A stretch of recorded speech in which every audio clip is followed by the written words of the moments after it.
C sharp में कौन कौन सी डाटा टाइप्स हैं, ये आपने टॉपिक पहले पढ़ा होगा आप लोगों ने सी प्लस प्लस में, सी में, वहाँ पर भी आप लोगों ने डाटा टाइप्स पढ़ी होंगी।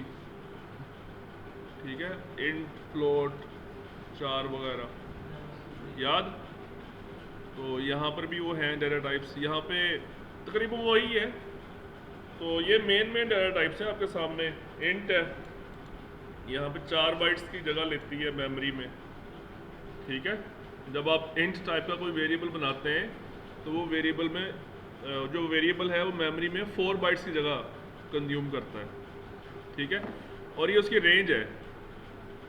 ये मिनिमम वैल्यू उसमें आप स्टोर कर सकते हैं और ये मैक्सिमम वैल्यू अप्रॉक्सीमेटली 2 बिलियन तक आप उसमें वैल्यू रख सकते हैं इंट वेरिएबल में। तो माइनस में भी और प्लस में भी। इसी तरह जो लॉन्ग डाटा टाइप है वो इसका भी डबल है, 8 बाइट्स यूज़ करती है। और उसमें आप देखें कि ये तो बिलियन तक थी ना, 2 बिलियन, 1 2 3, 1 2 3, ये यहाँ तक बिलियन है, 36 बिलियन, और ये उससे भी आगे जा रही है। 36 बिलियन के बाद आता है ट्रिलियन। एक ट्रिलियन में होते हैं 1000 बिलियन। तो अगर आपको इससे भी बड़ी वैल्यू दरकार है तो लॉन्ग डाटा टाइप चूज करें। ठीक है, लेकिन इसमें आपने ये बात रखना है, अच्छा ये ट्रिलियन से भी आगे है, मतलब ये 372 ट्रिलियन है, फिर उससे आगे अब मुझे यहाँ ट्रिलियन से आगे गालबन क्वाड्रिलियन होता है, कंफर्म नहीं है मुझे, वो आप खुद देख लीजिएगा, और उससे भी आगे है फिर ये। तो खैर अगर आपको कोई इतनी बड़ी वैल्यू स्टोर करने की ज़रूरत है तो फिर लॉन्ग डाटा टाइप चूज़ करें। लेकिन अगर आपने फ़र्ज़ करें अपने मार्क्स की वैल्यू स्टोर करनी है तो क्या आपको इतनी बड़ी वैल्यू यूज़ करने की ज़रूरत है लॉन्ग डाटा टाइप? वो तो सिंपल, आप इंट जो है ना नॉर्मली बहुत ज़्यादा ये डाटा टाइप यूज़ की जाती है, लेकिन आप समझते हैं जी कोई इससे छोटी वैल्यू है तो मेरे जो है ना इतनी बड़ी डाटा टाइप क्या करनी मैंने। तो इंट के अंदर और भी बहुत सारी वेरिएशंस हैं। अगर आप नंबर्स में दाएं जाए ना तो फिलहाल उसने यहाँ पे सिर्फ इंट और लॉन्ग की एग्जांपल दी है। इसके अलावा एक और डाटा टाइप भी होती है शॉर्ट। इंटीजर टाइप्स में ये फिलहाल उसने 2 दी हैं, इंट और लॉन्ग। शॉर्ट को उसने यहाँ मेंशन नहीं किया, शॉर्ट उससे कम होती है, और एक और उससे भी कम होती है बाइट। ठीक है, तो ये डाटा टाइप्स बनाने का मकसद क्या होता है, ताकि आपको कंपाइलर को पता लग सके कि आप जो वैल्यू स्टोर कर रहे हैं वो किस टाइप की है। ठीक है, अच्छा उसके बाद ये दोनों जो टाइप्स हैं ना, इंट और जो लॉन्ग है, ये दोनों टाइप्स हैं, इनका ताल्लुक है इंटीजर फैमिली से। इंटीजर का मतलब क्या होता है, ऐसे नंबर्स जिसमें अशारिया नहीं आ सकता। आप देख लें जो उसने एग्जांपल दी इसमें कहीं पे अशारिया है, पॉइंट वाली वैल्यू इसमें नहीं आ सकती। इंट और लॉन्ग में पॉइंट वाली वैल्यू नहीं आ सकती। लेकिन अगर कोई पॉइंट वाली वैल्यूज आपने स्टोर करनी है तो फिर आपके पास 2 ऑप्शंस और हैं, फ्लोट और डबल। ये भी नंबर्स को स्टोर करती हैं लेकिन अशारिया वाली वैल्यूज, डेसिमल पॉइंट। तो इसमें 4 बाइट्स की स्पेस है, इसमें 8 बाइट्स की स्पेस है। इंटीजर वैल्यूज को होल नंबर्स भी कहते हैं और जो डेसिमल वैल्यूज हैं उनको फ्रैक्शनल नंबर्स भी कहते हैं। ठीक है, तो इसके अलावा एक और भी होती है डेसिमल डाटा टाइप होती है, इंटीजर्स, फ्लोटिंग पॉइंट। तो डेसिमल को उसने यहाँ पे यूज़ नहीं किया हुआ,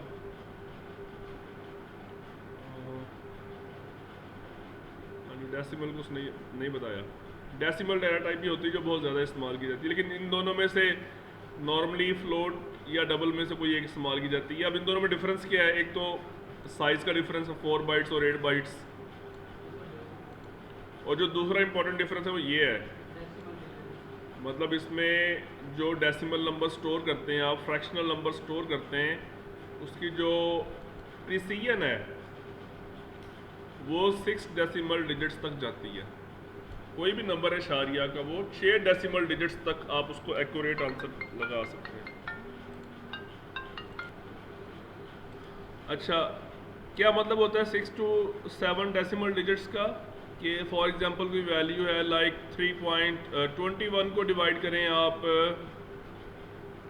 पाई की वैल्यू क्या होती है 22/7, यही होती है ना। तो ज़रा डिवाइड करें इसको, क्या आंसर आता है 3.14 पूरा है, आगे जाता है ना, ये रुकता नहीं है, ये इनफाइनाइट है, ये रुकता नहीं है। तो अगर आप 22/7 को डिवाइड करेंगे ना सी शार्प में फ्लोट डाटा टाइप को यूज़ करते हुए, तो ये आपको 6 डेसिमल डिजिट्स तक एक्यूरेट आंसर देगा, उसके बाद आगे नहीं देगा आपको जवाब। और डबल जो है वो आपको कहाँ तक आंसर देगा 15 डेसिमल डिजिट। तो ये रिक्वायरमेंट आप पे डिपेंड करता है कि आपने कहाँ तक एक्यूरेट आंसर लेना है। नॉर्मली वैसे 2 या 3 डेसिमल डिजिट्स तक आंसर लिया जाता है, बस इससे ज़्यादा नहीं लिया जाता। हाँ कहीं पे कोई साइंटिफिक एप्लीकेशन है तो वहाँ पे फिर वो लिया जाता है, उससे भी ज़्यादा आगे जवाब लिया जाता है, ठीक है। तो उसके बाद ये बूल डाटा टाइप है, बूल मतलब बूलियन, ठीक है। तो इसमें जस्ट ट्रू या फॉल्स वैल्यू स्टोर होती है इसके अंदर। अच्छा, ये सारे अभी मैं आपको प्रैक्टिकली करके दिखाऊंगा। ये सारे ना 4 डाटा टाइप जो है ये सिंगल कैरेक्टर के लिए इस्तेमाल होती है, सिंगल कैरेक्टर, और ये 2 बाइट्स का है। और string data type collection of characters के लिए, ठीक है। मतलब ये जो 4 डाटा टाइप्स है ये न्यूमेरिक है, ये बूलियन है, और ये जो 2 हैं ये कैरेक्टर है और ये स्ट्रिंग है। स्ट्रिंग का मतलब कलेक्शन ऑफ कैरेक्टर्स, और कैरेक्टर से मुराद होता है any type of character, digit भी हो सकता है, अल्फ़ाबेट भी हो सकता है, और कोई स्पेशल सिंबल भी हो सकती है, ठीक है, एनी टाइप ऑफ कैरेक्टर। तो इसको अब हम प्रैक्टिकली देखते हैं, ये इसको हमने यूज़ कैसे करना है। विजुअल स्टूडियो ओपन करते हैं।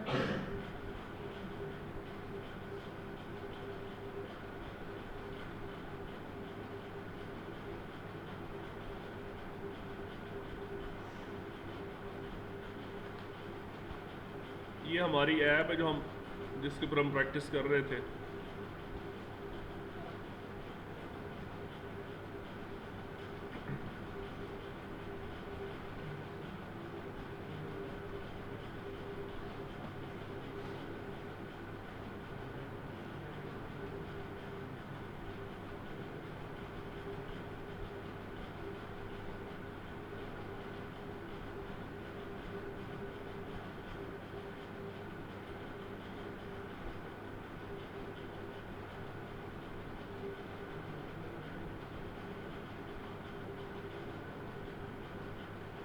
ओके, ये इवेंट्स का हमने फॉर्म बनाया था, इसको हम करते हैं क्लोज। हम एक नया फॉर्म क्रिएट करते हैं, ऐड विंडोज फॉर्म।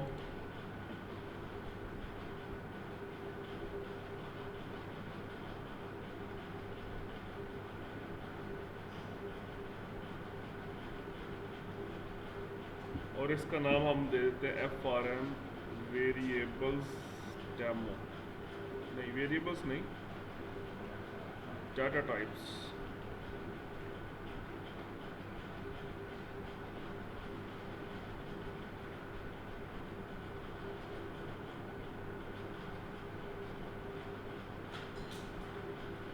अच्छा, वैसे नॉर्मली हम कोई कोडिंग वगैरह हमने लिखनी हो ना तो हम बटन लगाते हैं, उसके क्लिक कीवर्ड पे लगाते हैं। अभी तक हमने ऐसे ही किया ना, लेकिन ये लाजमी नहीं होता, आप डायरेक्ट भी कोड लिख सकते हैं इसका। वो कैसे, आप इसको फॉर्म का जो एक लोड इवेंट होता है उसमें आप डायरेक्ट काम कर सकते हैं। डबल क्लिक करें फॉर्म के ऊपर, ये कोड खुल गया है। ये कौन सा इवेंट खुला है, फॉर्म, क्या लिखा है आगे, लोड। ये लोड इवेंट है फॉर्म का। इवेंट सिर्फ बटन्स के नहीं होते, इवेंट हर ऑब्जेक्ट के होते हैं। फॉर्म में जाते खुद एक ऑब्जेक्ट है, और इसके कौन कौन से इवेंट्स हैं, सबसे इंपॉर्टेंट इवेंट इसका है लोड, ठीक है।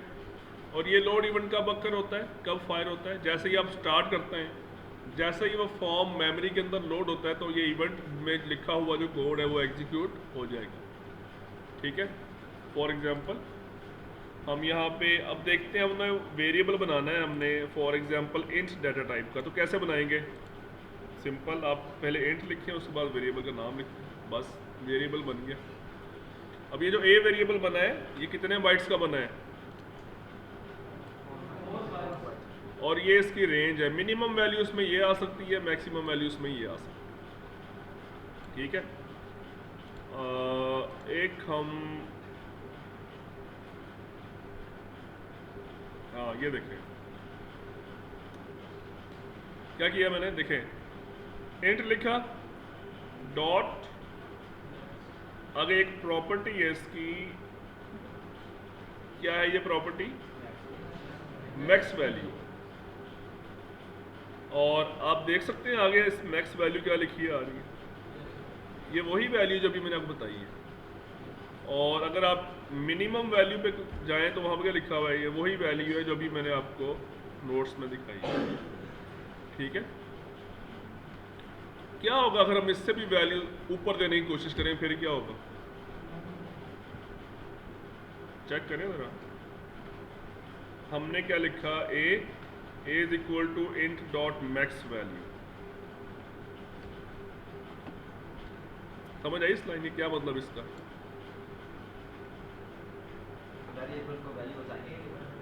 वैल्यू साइन की है क्या,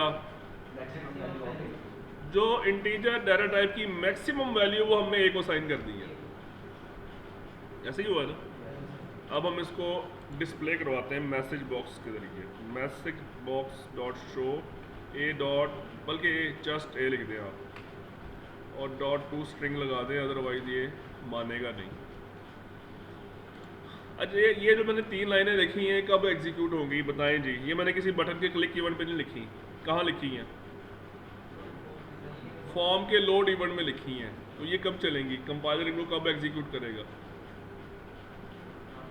जैसे ही फॉर्म लोड होगा, यानी आपके सामने जैसे ही आप फॉर्म को ओपन करेंगे तो आपके सामने आने से पहले ही ये लाइनें एग्जीक्यूट हो जाएंगी।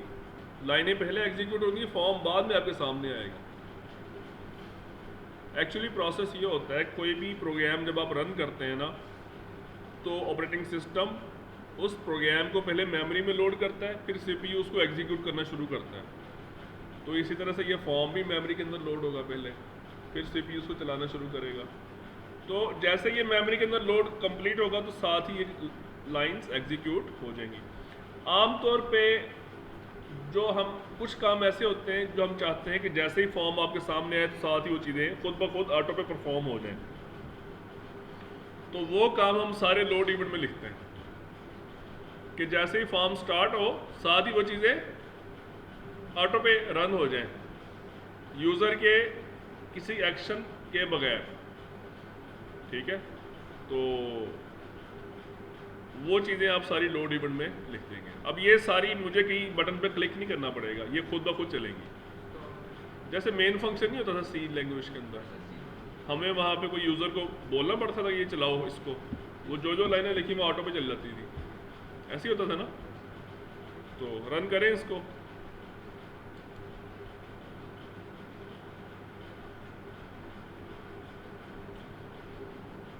इसमें आज आपने एक नई चीज़ भी सीखी है, लोड इवेंट, फॉर्म का लोड इवेंट।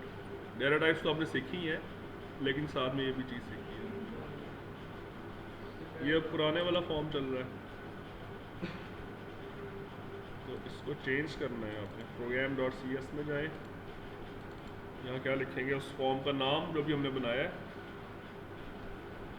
ये बात मैं आपको पहले भी कई बार बता चुका हूँ। ठीक है, ये फॉर्म, ये देखें अभी फॉर्म आपके सामने आया कोई नहीं आया भाई, अभी मैसेज आ गया सामने, फॉर्म अभी सामने नहीं आया। ओके करें, अब आया फॉर्म आपके सामने। यानी लोड इवेंट में जो चीज़ें लिखी होती हैं फॉर्म के लोड होने के साथ ही एग्जीक्यूट हो जाती हैं, फॉर्म के डिस्प्ले होने से पहले ही, फॉर्म उसके बाद सामने डिस्प्ले होते हैं। ये बात क्लियर? अच्छा, अब मैं आपको जो चीज़ बताना चाह रहा था इसमें कि यहाँ पे मैसेज में हमने शो क्या करवाया है, ए की वैल्यू।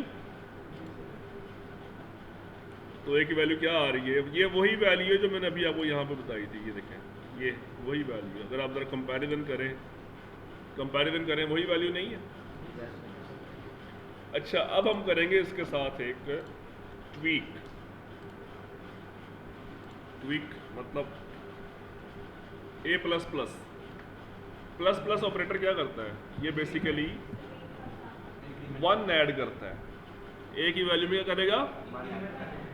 क्या होना चाहिए वैसे? अब एरर आना चाहिए। क्यों? हम उसकी जो ऑलरेडी उसके अंदर उसकी मैक्सिमम वैल्यू डाली हुई है हमने उसके अंदर, और हम कह रहे हैं इसको मजीद 1 ऐड करो इसके अंदर। तो वैसे होना तो चाहिए कि इसमें एरर आना चाहिए। देखते हैं एरर आता कि नहीं आता। ये मैसेज आया, इस मैसेज के बाद इसने ए प्लस प्लस करना है। अभी उसने किया नहीं है ए प्लस प्लस, अभी मैसेज दिया, अभी आप ओके करेंगे तो अगली लाइन चलाएगा वो। आप कोई एरर आया? कोई एरर नहीं आया। हम ऐसा करते हैं कि ए प्लस प्लस करने के बाद एक दफ़ा फिर इसकी वैल्यू शो करवाते हैं। अब देखते हैं क्या होता है। ये पहला मैसेज आया,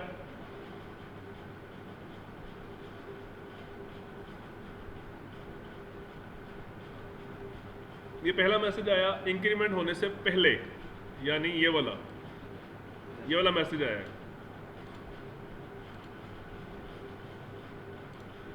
ये वाला ठीक है। अब इसको हम ओके करेंगे तो दूसरा मैसेज क्या हुआ? माइनस वाली वैल्यू साइड पे चला गया। अगर आप इस वैल्यू को देखें तो ये मिनिमम वाली साइड पे चला गया। ऐसे नहीं हुआ? ये देखें, कंपैरिजन कर ले, सेम है। जब आप उसकी मैक्सिमम वैल्यू में मजीद आगे जाने की कोशिश करते हैं तो क्या करता है? घूम के कहाँ चला जाता है? मिनिमम वाली साइड पे। वहां से मजीद उसको आगे ले जाने की कोशिश करेंगे तो वो मजीद माइनस वाली साइड पे जाता जाएगा। और इसी तरह अगर आप उसकी मिनिमम वैल्यू देंगे और वहां से मजीद आप उसको माइनस करेंगे, जिससे नीचे वो जा ही नहीं सकता, तो क्या करेगा? तो घूम के पॉजिटिव वाली साइड पे आ जाएगा। साइक्लिक है, ये साइकिल की तरह चलता है। उसने आपको एरर नहीं देना, ये बात याद रखने वाली है। इसको आपने सी लैंग्वेज में पढ़ा था, ओवरफ्लो एंड अंडरफ्लो। जब आप उसको उसकी मैक्सिमम वैल्यू से ज़्यादा वैल्यू देने की कोशिश करते हैं तो वो ओवरफ्लो कर देता है, फिर घूम के नेगेटिव वाली साइड पे चला जाता है। इसी तरह जब नेगेटिव वाली साइड पे जाते हैं और उसको मजीद कहते हैं उसको माइनस करो एक, तो वो घूम के कहाँ चला जाता है? पॉजिटिव वाली साइड पे अंडरफ्लो हो जाता है। इसको हम कहते हैं इंटीजर अंडरफ्लो और इंटीजर ओवरफ्लो। ये बात समझ आई? तो खैर ये जस्ट आपको आमतौर पे ये जो चीज़ें हैं ना, ये प्रोग्रामर के माइंड में होनी चाहिए कि अगर मैं उसको मैक्सिमम वैल्यू से भी ऊपर लेके जाऊंगा तो क्या होगा। लेकिन नॉर्मली वैसे ऐसे हम इस रेंज तक जाते नहीं हैं, इतनी बड़ी वैल्यू। हाँ, जब आप कोई बड़ी बिजनेस एप्लीकेशन बना रहे होंगे तब आपको हो सकता है पाकिस्तान लेवल की, अगर आप कोई एप्लीकेशन बनाए, पाकिस्तान के कर्जे कैलकुलेट कर रहे हैं तो ऑटोमेटिकली इस रेंज से ऊपर जाएगा, फिर आपको ध्यान रखना पड़ेगा। ठीक है, अच्छा जी। इसी तरह अगर आप किसी भी दूसरी डाटा टाइप का वेरिएबल बनाना चाहते हैं, लॉन्ग डाटा टाइप का, तो क्या लिखेंगे फिर आप? अच्छा, अब आप देखें, मैंने इंड की जगह पे क्या कर दिया? लॉन्ग, सिर्फ इंट की जगह। अच्छा, यहाँ पे जो उसको मैक्सिमम वैल्यू दे रहा हूँ वो भी मैंने कहाँ से दे दी? Long dot max value. अब देखें लॉन्ग की मैक्स वैल्यू देखें, ये है जी लॉन्ग की मैक्स। ये आप पाकिस्तान के कर्जों के लिए रख सकते हैं, ठीक है। और ये भी देखें, ये इसमें भी ओवरफ्लो हुआ है, ये देखें, ये माइनस वाली साइड पे गया है। समझ तो नहीं आई किसी को? अच्छा, उसके बाद float data type. Float data type normally use किया जाता है फ्रैक्शनल वैल्यूज के लिए, ठीक है। अब इसको हम फ्रैक्शनल वैल्यू देंगे। फॉर एग्जांपल मैंने इसको क्या वैल्यू दी? 22.0 divide by 7.0। वैसे तो आप डायरेक्ट भी लिख सकते हैं, लेकिन मैं जस्ट आपको ये बताना चाह रहा हूँ कि ये प्रिसीजन बताना चाह रहा हूँ, प्रिसीजन कि ये कितनी डिजिट्स तक एक्यूरेट आंसर देगा आपको। अच्छा, ये एरर क्यों दे रहा है?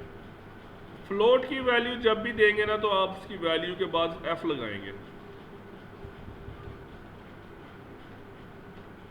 अब देखिए, अब तो नहीं एरर आ रहा। जब आप एफ नहीं लगाते ना तो अशारिया वाली वैल्यू को वो समझ रहा होता है कि ये डबल वैल्यू है। बाय डिफॉल्ट आप कोई भी जब अशारिया वाली वैल्यू देते हैं तो वो क्या समझता है ये कि ये डबल की वैल्यू है। तो एरर वो इसलिए दे रहा था कि जो आप डिवाइड करने के बाद जो आंसर दे रहे हैं जिस वेरिएबल को, वो तो फ्लोट टाइप का है, तो डबल की वैल्यू कैसे दे सकते हैं आप फ्लोट को? तो हमने साथ मेंशन किया नहीं भाई ये डबल नहीं है, ये क्या है, ये फ्लोट वैल्यू है, एफ लगा दिया साथ। इसी तरह 7 के साथ भी हमने क्या कर दिया, एफ लगा दिया। चले अब इसको यहाँ पे ये अब a++ की ज़रूरत नहीं है हमें, मैं जस्ट आपको प्रिसीजन दिखाना चाह रहा था इसकी।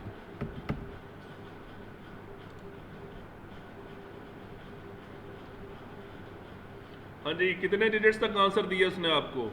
देखिए जरा काउंट करें, इशारे के बाद कितने डिजिट्स हैं? 6 है ना। अब अगर हम इसको कर दें डबल, फिर क्या होगा? डबल डेटा टाइप का वेरिएबल बना लिया हमने। अब यहाँ पे एफ लगाने की जरूरत नहीं है आपको, ठीक है? फिर वो फ्लोट की रेंज में रखेगा उसको, हम उसको डबल की रेंज में लेके जाना चाह रहे हैं।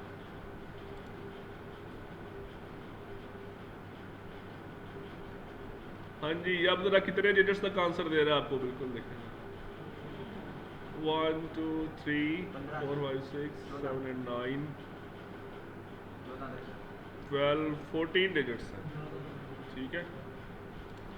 समझ आ गई बात? तो ये इतनी ज़्यादा डेप्थ में जाके आंसर देता है। तो ऐसे अगर आपको इससे भी ज़्यादा डेप्थ में आंसर चाहिए तो एक और डेटा टाइप भी है। कौन सी है? डेसिमल। आ गया, एरर आ गया। डेसिमल के लिए मुझे करैक्टर याद नहीं है कौन सा यूज़ है। फ्लोट के लिए काफ़ी यूज़ होता है, डेसिमल के लिए मुझे नहीं याद कौन सा होता है। तो खैर अगर हम यहाँ पे लिखते हैं डेसिमल तो इससे शायद मसला हल हो जाए।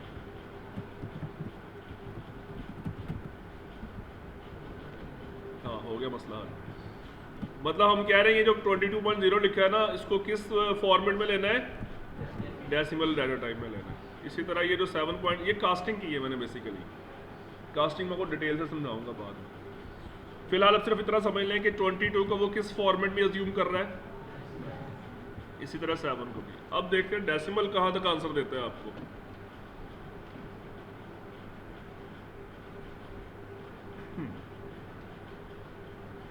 आओ जी, अब ये कैलकुलेट कर लो।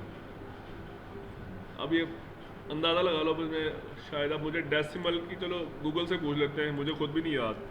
C# decimal data type precision.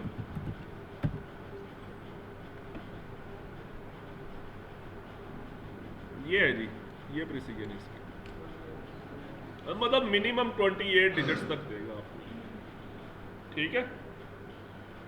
अच्छा, ये नॉर्मली हम यूज़ करते हैं इंतहाई एक्यूरेट आंसर के लिए, लेकिन आमतौर पे बिजनेस एप्लीकेशंस में हम 3 डिजिट्स तक ही जाते हैं, इससे ज़्यादा नहीं जाते हम, ठीक है?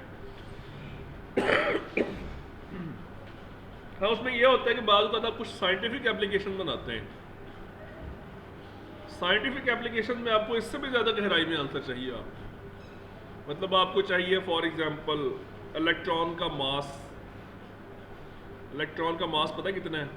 9.1 × 10⁻⁻31 10⁻⁻31, मतलब इशारे के बाद 31 सिफरें, इशारे के बाद 31 सिफरें।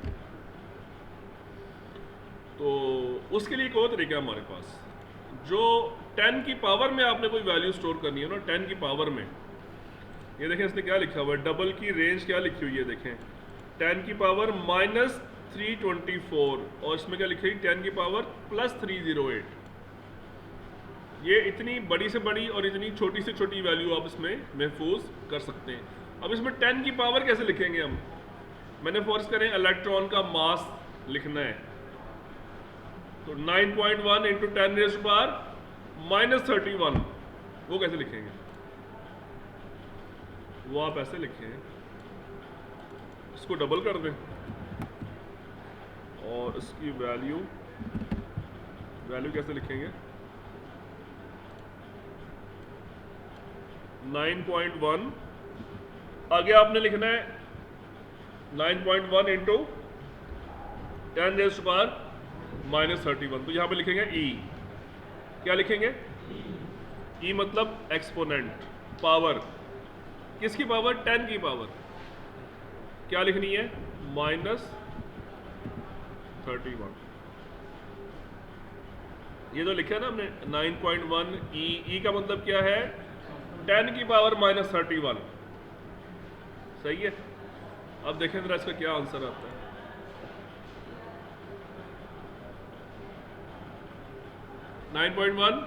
E -31, इसका मतलब ये 10 की पावर -31।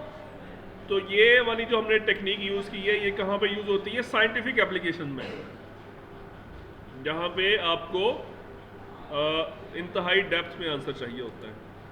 तो ये आपको मैंने न्यूमेरिक डाटा टाइप्स का बताया है। कल इंशाल्लाह हम डिस्कस करेंगे ये 4 डाटा टाइप, बूल डाटा टाइप और स्ट्रिंग डाटा टाइप। ठीक है, अभी फ़िलहाल हमने सिर्फ ये 4 देखी है।